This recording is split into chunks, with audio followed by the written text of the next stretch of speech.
Middle east में हालात लगातार गंभीर होते जा रहे हैं। अमेरिका, इजराइल और ईरान के बीच जारी संघर्ष आज अपने 14वें दिन में प्रवेश कर चुका है। पिछले 2 हफ्तों से दोनों पक्षों की ओर से लगातार हमले हो रहे हैं और हर दिन इस टकराव का दायरा बढ़ता दिखाई दे रहा है। विशेषज्ञों का मानना है कि अगर हालात जल्द काबू में नहीं आए तो ये संघर्ष पूरे क्षेत्र को अस्थिर कर सकता है। इस बीच ईरान की राजनीति से भी एक बड़ी खबर सामने आई है। ईरान के नए सुप्रीम लीडर मुस्तफा खamenei ने पद संभालने के बाद गुरुवार को अपना पहला सार्वजनिक बयान जारी किया। अपने बयान में उन्होंने अमेरिका को सीधे चेतावनी दी है। उन्होंने कहा कि अगर अमेरिका ने मिडिल ईस्ट में मौजूद अपने सैन्य अड्डों को बंद नहीं किया तो उन पर हमले जारी रहेंगे। मुस्तफा खamenei का कहना है कि ईरान अपनी सुरक्षा के लिए हर संभव कदम उठाने के लिए तैयार है और किसी भी दबाव को के आगे झुकने वाला नहीं है। इस बयान के बाद पूरे क्षेत्र में तनाव और बढ़ गया है। इसी दौरान भारत की तरफ से भी कूटनीतिक पहल देखने को मिली है। भारत के प्रधानमंत्री नरेंद्र मोदी ने ईरान के राष्ट्रपति मसूद पेज़ेश्कियान से फोन पर बातचीत की। इस बातचीत के दौरान प्रधानमंत्री मोदी ने मिडिल ईस्ट में तेजी से बिगड़ते हालात पर चिंता व्यक्त की। उन्होंने कहा कि इस संघर्ष में नागरिकों की मौत और बुनियादी ढांचों को हो रहा नुकसान बेहद चिंताजनक है। प्रधानमंत्री नरेंद्र मोदी ने इस बात पर भी जोर दिया कि क्षेत्र में शांति और स्थिरता बनाए रखना बेहद जरूरी है। इस बीच ईरान की राजधानी तेहरान से भी एक बड़ी खबर सामने आई है कि तेहरान के एक बड़े स्क्वायर पर जोरदार धमाका हुआ है। बताया जा रहा है कि यह धमाका उस जगह हुआ जहां सरकार के खिलाफ प्रदर्शन चल रहा था। हालांकि इस विस्फोट के पीछे किसका हाथ है, इस बारे में अभी स्पष्ट जानकारी सामने नहीं आई है, लेकिन इस घटना के बाद शहर में सुरक्षा और कड़ी कर दी गई है।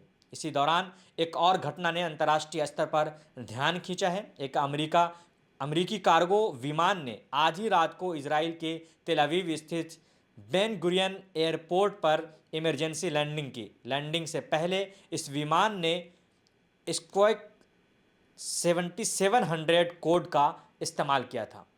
ये कोड विमान भाषा में गंभीर आपात स्थिति का संकेत माना जाता है। रिपोर्ट्स के मुताबिक इस विमान का टेल नंबर 638017 बताया जा रहा है। लैंडिंग के समय विमान के पिछले हिस्से को क्षतिग्रस्त हालत में देखा गया। बताया जा रहा है कि यह विमान इराक में मौजूद एक अमेरिकी सैन्य अड्डे से उड़ा था।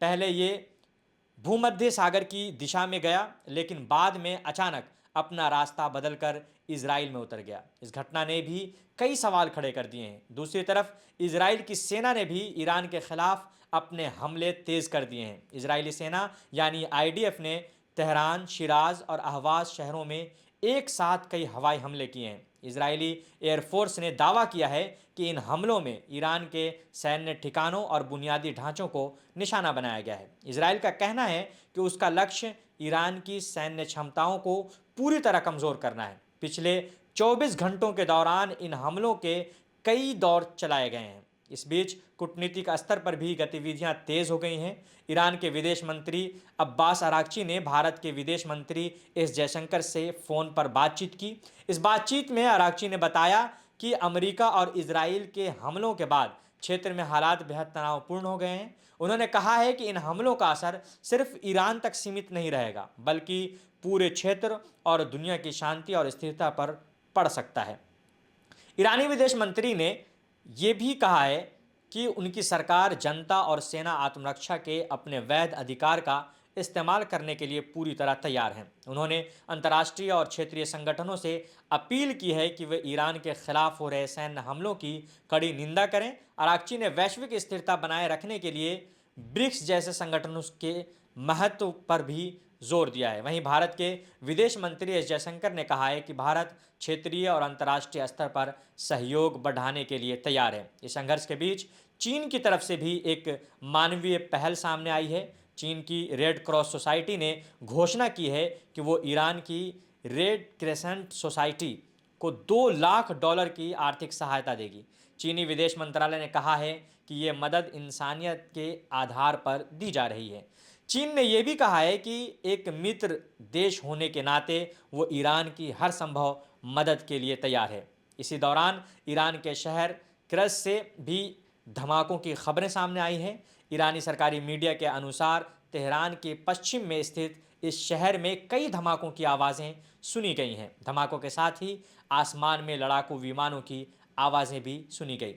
एक और गंभीर आरोप भी सामने आया है कि ईरान ने दावा किया है कि अमेरिका और इजराइल ने तेहरान कोम हाईवे पर स्थित रेड क्रिसेंट स्टेशन पर एयर स्ट्राइक की है। ईरानी मीडिया के अनुसार इस हमले में राहत कार्य में जो लगे हुए 3 कर्मचारी थे वो घायल हो गए हैं।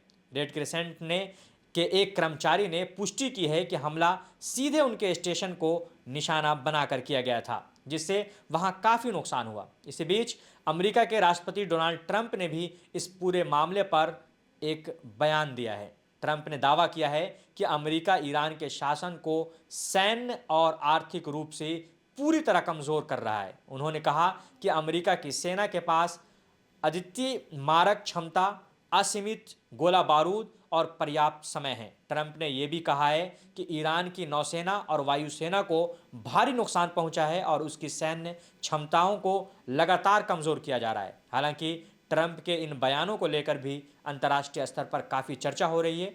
विशेषज्ञों का मानना है कि इस तरह के बयान तनाव को और बढ़ा सकते हैं। कुल मिलाकर देखा जाए तो मिडिल ईस्ट में हालात बेहद संवेदनशील बने हुए हैं। एक तरफ सैन्य हमले जारी हैं, दूसरी तरफ कूटनीतिक बातचीत भी चल रही है। दुनिया के कई देश इस बात को लेकर चिंतित हैं कि अगर यह संघर्ष लंबा खिंचता है तो इसके असर सिर्फ मिडिल ईस्ट तक नहीं बल्कि पूरी दुनिया तक पहुंचेगा। इसका प्रभाव वैश्विक राजनीति, अर्थव्यवस्था और सुरक्षा पर भी पड़ सकता है, जो कि तस्वीर सामने आ रही है और पूरे विश्व में इसका असर पड़ रहा है। फिलहाल दुनिया की नज़र इस पूरे घटनाक्रम पर टिकी हुई है। आने वाले दिनों में ये देखना बेहद महत्वपूर्ण होगा कि क्या कूटनीतिक प्रयास इस तनाव को कम कर पाते हैं या फिर यह संघर्ष और गहराता है। फिलहाल के लिए इतना ही। ऐसे ही महत्वपूर्ण खबरों और विश्लेषण के लिए जुड़े रहिए इनकलाब हिंदी के साथ। मैं कामरान सैफ।